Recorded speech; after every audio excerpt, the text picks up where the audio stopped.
శ్రీకృష్ణార్య తనూజాతం ధన్వంతరి సమప్రభం వరాహమిహిరాచార్యం సర్వరోగహరం భజే వాసుదేవ. మనము మొన్న ఆ వీడియోలో చూసినప్పుడు లీడ్స్ ఏమేమి ఉన్నాయని 12 ఉన్నాయి, 12 లీడ్స్ అని చెప్పుకున్నాం కదా. అవి వాటి గురించి చెప్పుకున్నాం. లీడ్ 1, 2, 3 సంథింగ్ అన్ని చెప్పుకున్నాం కదా. 12 లీడ్స్, 10 ఎలక్ట్రోడ్స్. నెక్స్ట్ వచ్చేసి ఆగ్మెంట్ లీడ్స్ అని కూడా చెప్పుకున్నాం. సో ఈ ఆగ్మెంట్ లీడ్ అంటే ఏమిటి, వాటి ఫంక్షన్ ఏంటి, అసలు అవి ఎందుకు అనేది మనం తెలుసుకుందాం. 3 లీడ్స్ L1, L2, L3 గురించి చెప్పుకున్నాం. ఆగ్మెంట్ లీడ్స్ కూడా చెప్పుకుంటాం. ఇవి కూడా మూడు, ఇవి మూడు మూడు 6. అవి అక్కడ చెస్ట్ కి పెట్టేవి ఉన్నాయి కదా, చెస్ట్ లీడ్స్. అవి ఒక 6, మొత్తం కలిపి 12 leads. Okay. Augment leads. augmented leads in an ECG are a set of 3 unipolar leads that provide. ఒకసారి చెప్పరా, ఇక్కడ అది కట్ అయింది. Additional views of the parts. Additional views of the hearts electrical activity in the frontal plane. అంటే ఈ augmented leads ఈసీజీలో ఇవి ఏం చేస్తాయి అంటే unipolar leads. L1, L2, L3 bipolar leads. ఇవి ఏం చేస్తాయి అంటే ఇంకా హార్ట్ యొక్క ఎలక్ట్రికల్ యాక్టివిటీ గురించి ఇంకొంచెం బెటర్ గా మనకి వ్యూస్ ని ఇస్తాయి అన్నమాట. అది ఫ్రంటల్ ప్లేన్ అంటే ముందు పక్క. These leads are derived from the same electrodes as the standard limb leads 1, 2, 3, but utilize a different reference point to amplify the signal. Details చూడండి. AVR, augmented voltage right. This lead measures the electrical activity from the right arm. Right arm కి కూడా ఒక lead పెట్టుంటుంది కదా. So అక్కడ నుంచి measure చేస్తాయి అనమాట. Looking towards the heart from right sided perspective. Heart వైపుకి ఈ రైట్ సైడెడ్ వైపు అంతా క్లియర్ గా ఒక వ్యూని ఇస్తుంది అనమాట. AVR. AVL, augmented voltage left. This lead measures the electrical activity from the left arm. Left arm కి పెట్టి ఉన్నటువంటి లీడ్ నుంచి ఎలక్ట్రికల్ యాక్టివిటీని తెలియజేస్తుంది. Offering a left sided view of the heart. Okay. AVF, augmented voltage foot. This lead measures the electrical activity from the left leg, providing a view of the heart from the inferior aspect. ఇవన్నీ పైవి చెప్పారు కదా. AVR, AVL అనేది ఏంటి, ఒక right side the, ఒక ముందు పక్క left side వైపు అంతా తెలియజేస్తుంది ఎలక్ట్రికల్ యాక్టివిటీ. ఏవిఎఫ్ అనేది ఏంటంటే ఇన్ఫీరియర్ ఆస్పెక్ట్, వెనక పక్క అనమాట. దాని హార్ట్ కి సంబంధించిన ఆ ఎలక్ట్రికల్ యాక్టివిటీ యొక్క వ్యూని తెలియజేస్తుంది. Key features of the augmented leads.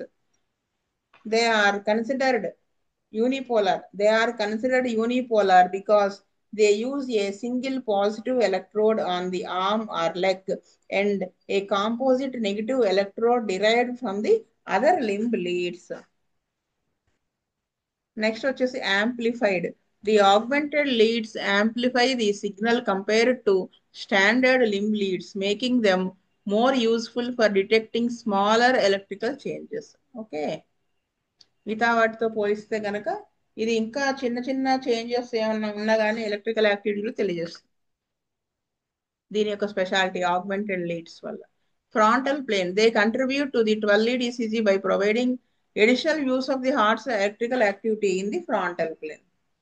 Clinical significance. Augmented leads help in assessing the electrical activity of the heart from different angles, aiding in the diagnosis of the various cardiac conditions. అంటే ఇవన్నీ మీరు ఇప్పుడు తెలుసుకోకుండా direct గా ECG paper తీశారనుకోండి, అసలు ఇవి వాటి purpose ఏంటి ఏమి తెలుసుకోకుండా మనం చదివితే మనకి పూర్తిగా మనకేం అర్థం కాదన్నమాట. ఇక్కడ ఏంటి, ఇప్పుడు వాళ్ళు ఏం చెప్తున్నారు చూడండి. ఆగ్మెంటెడ్ లీడ్స్ దేంట్లో ఏమి అసెస్ చేయడంలో హెల్ప్ చేస్తాయి అంటే రకరకాల యాంగిల్స్ లో నుంచి హార్ట్ యొక్క ఎలక్ట్రికల్ యాక్టివిటీని అసెస్ చేయడంలో హెల్ప్ చేస్తాయి.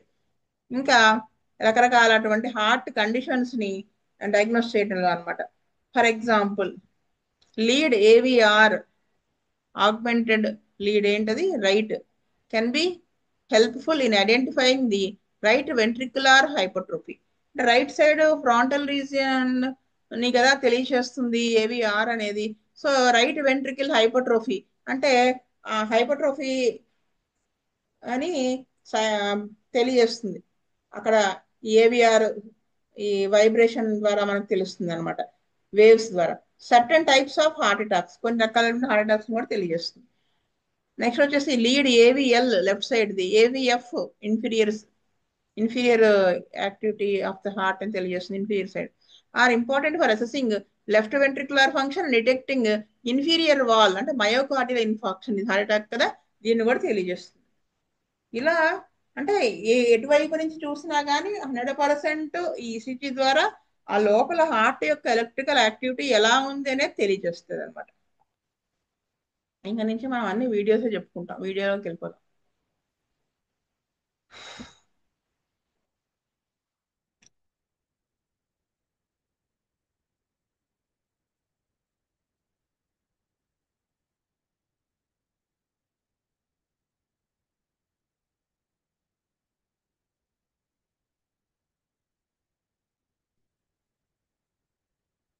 ఇది మనం ఒకసారి మళ్ళీ చెప్పుకుందాం చూడండి. ఇదిగోండి, ఇది లీడ్ 1 ఇంతవరకు. ఇది ఈ కాంప్లెక్స్ లీడ్ 2, ఇది కాంప్లెక్స్ లీడ్ 3. నెక్స్ట్ ఇది ఏవిఆర్, ఇది ఏవిఎల్ ఈ complex. Next AVF, next V1, V2, V3, V4, V5, V6. ఇది rhythm strip.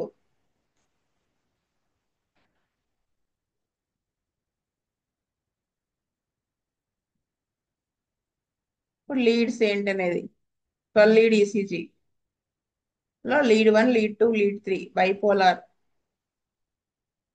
Augment lead, chest lead.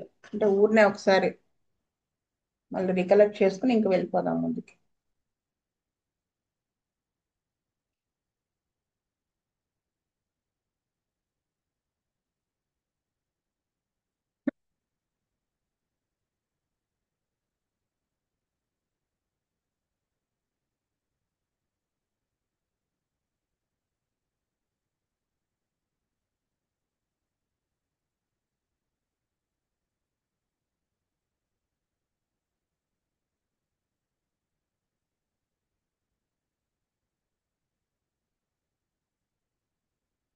So అదే ఇక్కడ చెప్తున్నారు.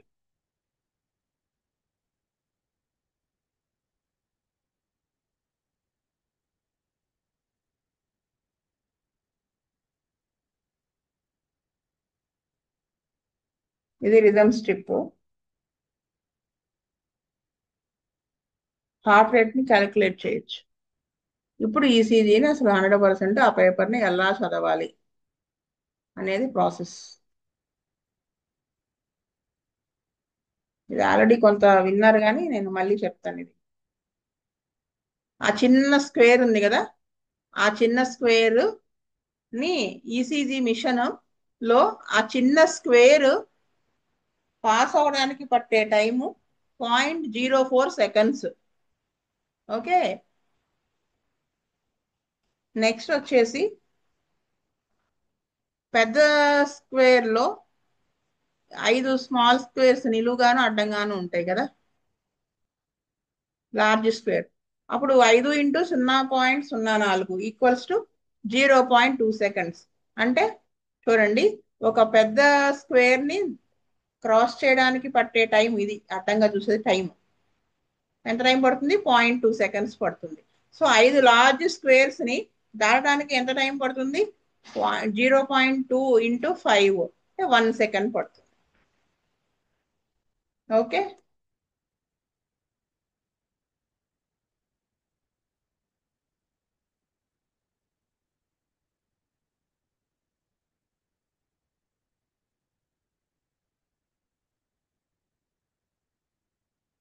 300 large squares equals to 1 minute. 300 large squares pass అవడానికి పట్టే టైము ఈసీజీ మిషన్ లో 1 మినిట్ పడుతుంది. ఈసీజీ యొక్క స్పీడ్ ఏంటి, 25 mm/సెకండ్. సెకండ్కి 25 mm ఇది కదులుతుంది అనమాట.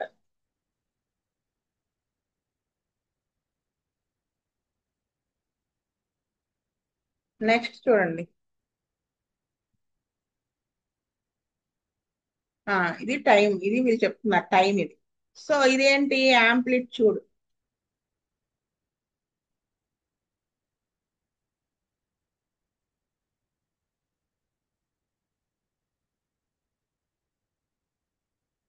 అంటే ఇక్కడ మనకి యాంప్లిట్యూడ్ అంటే మీకు ఆల్రెడీ ఫిజిక్స్ వాళ్ళకి మీకు అర్థమయ్యే ఉంటుంది. ఇది యాంప్లిట్యూడ్. యాంప్లిట్యూడ్ అంటే the maximum extent of the vibration or oscillation. For example చూడండి, ఇదిగో ఇది ఇది ఎంత హైట్ వెళ్ళింది, ఇదేంటి టైం క్యాలిక్యులేషన్ కి కదా. ఇది యాంప్లిట్యూడ్ అంటే ఈ ఆసిలేషన్ అనేది ఎంత ఎక్స్టెండ్ వరకు వెళ్ళింది, ఎంత కిందకు వచ్చింది, దాన్ని తెలియజేస్తుంది అనమాట. అదే the maximum extent of vibration or oscillation measured from the position of equilibrium. ఆ ఈక్విలిబ్రియం ఒక ఒక లైన్ నుంచి ఎంత పైకి వెళ్ళింది, ఎంత కిందకు వచ్చింది, దాన్ని కదా యాంప్లిట్యూడ్ అంటారు. సో ఇప్పుడు ఈ నిలువుగా ఉండేదాన్ని యాంప్లిట్యూడ్ ని తెలియజేస్తుంది ఎంవిలో యూనిట్స్. ఎంవి అంటే మిల్లీ వోల్ట్. సో ఈ గీతలో ఎన్ని మిల్లీ వోల్ట్స్ హైట్ ఉన్నాయి, ఎంత కిందకు ఉందని తెలియజేస్తుంది. ఇప్పుడు మళ్ళీ వాళ్ళు రికలెక్ట్ చేసారు. ఒక చిన్న బాక్స్ వచ్చేసి చూడండి, 1 mm యాంప్లిట్యూడ్ చిన్నది. Height of the every small box 0.1 MV, 1 mm.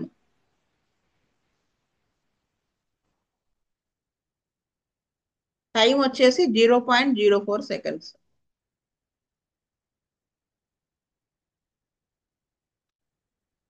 40 milliseconds.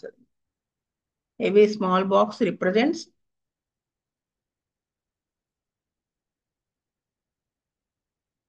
ఒక పెద్ద బాక్స్ తీసుకుంటే ఒక big box contains 5 small boxes.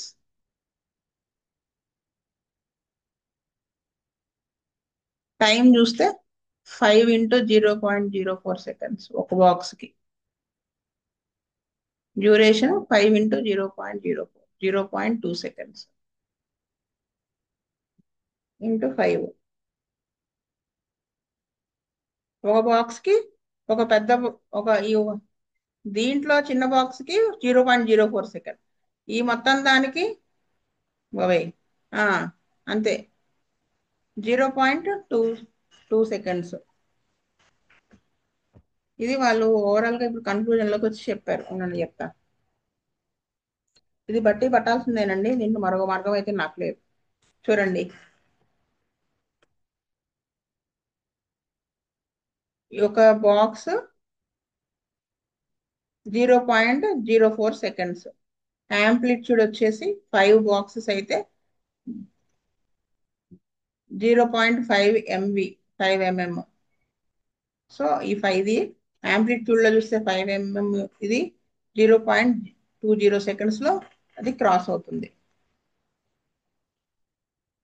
1 mm కదా, ఒక్కొక్క బాక్స్ కి 1 mm. సో 5 బాక్సెస్ అయితే 5. ఇవన్నీ స్మాల్ బాక్స్ ఇది కదా, ఇది పెద్ద బాక్స్.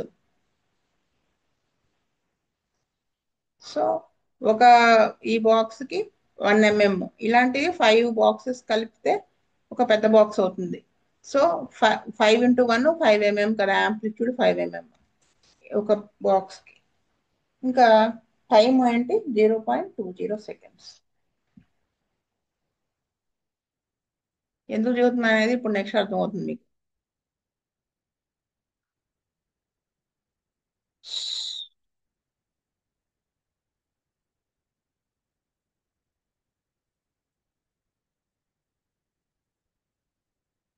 మళ్ళీ అవే చెప్తున్నారు, లీడ్ 1, లీడ్ 2, లీడ్ 3. ఇది రిథమ్ స్ట్రిప్. ఈ రిథమ్ స్ట్రిప్ ఒక్కదానే పెడుతున్నారు ఇప్పుడు చూడండి.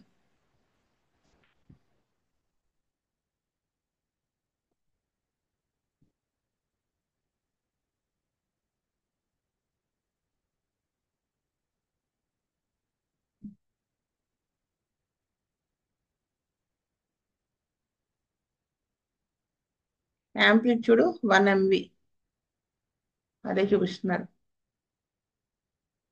సో ఇవి 10 బాక్సెస్ కదా. ఇవి 5, ఇవి 5. ఇంత హైట్ అయితే 10 mm, 10 small squares, 2 big squares. 2 big squares కి 10 mm యాంప్లిట్యూడ్.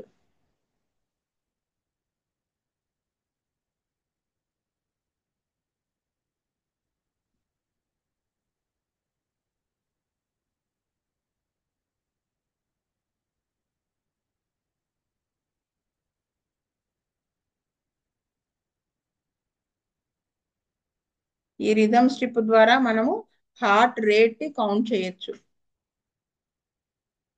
అది ఎలాగా ఏమిటి? హార్ట్ రేట్ కౌంట్ చేయాలంటే మనకు అసలు హార్ట్ సంబంధించి తెలియాలి కదా. ఏంటంటే ఇది నార్మల్. మామూలుగా అయితే 60 to 100 వరకు పర్వాలేదు. నార్మల్ అంటే మనం మామూలుగా అయితే 72నే. కానీ ఆ, కొట్టుకుంటున్నది, హార్ట్ కొట్టుకోవాల్సిన దానికంటే తక్కువ కొట్టుకుంటున్నది అనేది ఎప్పుడు అంటాము అంటే 60 బీట్స్ కంటే తక్కువ కొట్టుకుంటే. హార్ట్ కొట్టుకోవాల్సిన దానికంటే ఎక్కువ సార్లు కొట్టుకుంటుందని ఎప్పుడు అంటామంటే 100 కంటే ఎక్కువ కొట్టుకుంటే. అది టెకీకార్డియా. తక్కువ కొట్టుకుంటే బ్రాడీకార్డియా. నార్మల్. ఇవాళ బాగా చూపించారు ఈ పిక్ లో, నాకైతే నచ్చింది. చూడండి ఒకసారి. ఇది మామూలుగా కొట్టుకుంటుంది, ఇది చాలా స్లో కొట్టుకుంటుంది, ఇది చాలా ఫాస్ట్ కొట్టుకుంటుంది. ఓకే, ఇది హార్ట్ రేట్. మనకి ఈ మూడు హార్ట్ రేట్ ద్వారా మనకి ఈ మూడు రకాలు తెలుస్తాయి. నార్మల్ కొట్టుకుంటుందా, తక్కువ కొట్టుకుంటుందా, ఎక్కువ కొట్టుకుంటుందా అనేది. ఏది ఈ రిథమ్ స్ట్రిప్ చూడటం వల్ల.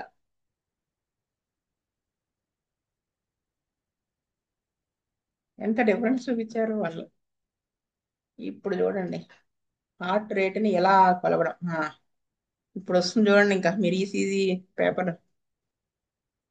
ఇది రిథమ్ స్ట్రిప్ కదా, ఇది ఒక ఆర్ వేవ్. ఈ రెండింటి మధ్య ఉన్న ఇంటర్వెల్, ఈ రెండింటి మధ్య ఎన్ని బాక్సులు ఉన్నాయి చూడండి. 1, 2, 3, 4, 5 బాక్సులు ఉన్నాయి. చూడండి, వాళ్ళు క్యాలిక్యులేట్ చేసి చూపిస్తారు హార్ట్ రేట్.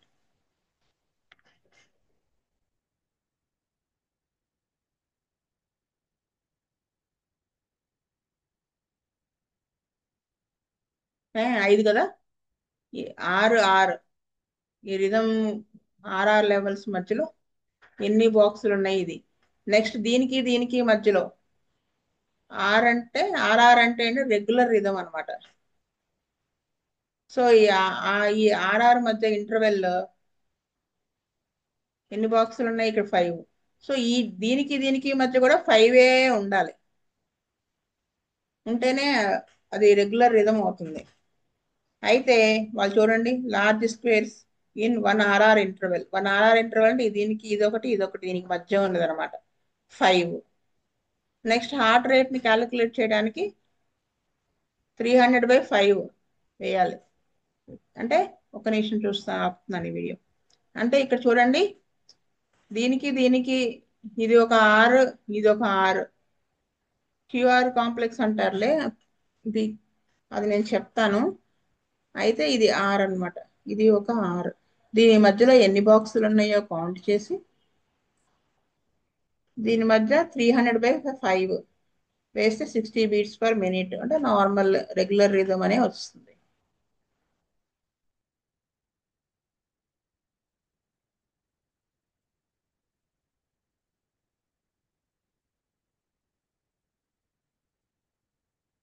ఇర్రెగ్యులర్ రిథమ్ కూడా వాళ్ళు చూపిస్తారు చూడండి.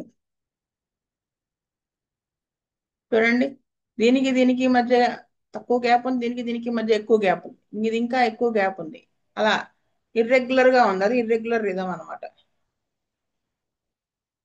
దాన్ని ఎలా ఇర్రెగ్యులర్ రిథమ్ ఉన్నప్పుడు హార్ట్ రేట్ ఎలా కౌంట్ చేయాలి, ఇంకో వేరే మెథడ్ అనమాట. ఇది ఒకసారి చూడండి.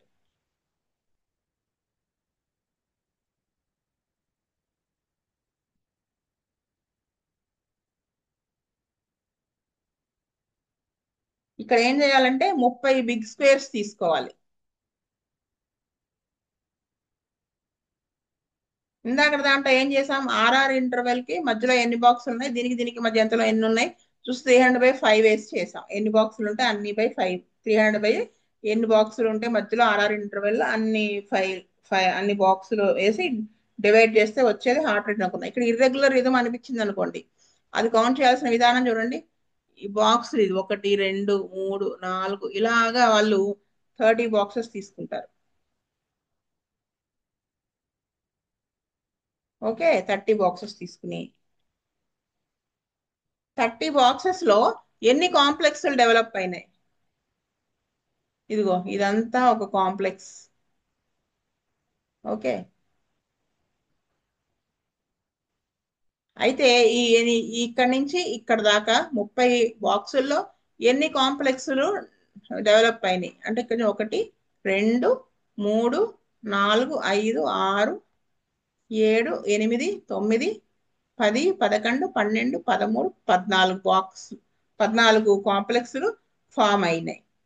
చూడండి ఒకసారి, ఈ 2 3 సార్లు చూస్తే మీకు ఈజీగా అర్థమవుతుందండి. చూడండి 14.